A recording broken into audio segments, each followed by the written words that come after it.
Mickey Mouse and the Three Musketeers. That is pretty much exactly what you get. Mickey, Donald, and Goofy all going off to save Princess Minnie so that evil Captain Pete can't take over the crown. Yeah, somehow kidnapping her makes him king. This isn't really story-based. The plot is... wait, no, that was pretty much it. Yeah, it's about as generic and old-fashioned a cartoon plot for kids goes. So, is it any good? Well, it's hard to pick on something that's obviously meant for, like, little kids. I mean, it's a Mickey Mouse direct-to-DVD movie. What do you expect? Well, but again, I guess that's not fair. Mickey's been in some really good stuff. There's a great short he was in called The Prince and the Pauper. Fantasia is a masterpiece. Even that Mickey's Once Upon a Christmas had a lot of charm to it.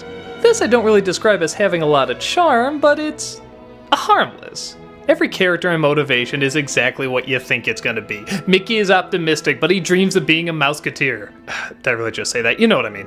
Goofy is a doofus, but he wants to apply his brain. Donald is a coward and wants to learn how to be brave. And Minnie is a princess, so of course she wants to fall in love. There is nothing new or original in this. Even the songs are classical public domain tunes that they just put lyrics to. Some of them already had lyrics, they just add new ones. I guess it's good this teaches kids classical music, but it's music you're gonna hear everywhere anyway. I don't know. The animation is clearly trying and the backgrounds are clearly trying, but nothing really stands out as great.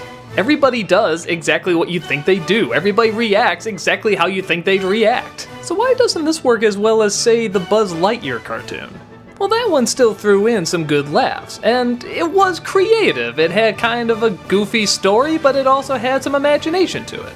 The best way I can describe this one is by looking at the opening and closing credits. You see this comic strip style? This was very popular back in the day. In fact, these Mickey Mouse comics are kind of these rarities. They're seen as this pure, innocent artwork of more simple times. They didn't have much depth. In fact, they had virtually no depth. But they were so simple and colorful that kids really loved it, and it's carried over for some adults. This is pretty much the same thing. It's innocent, it's harmless, but I don't really see any reason to watch it either.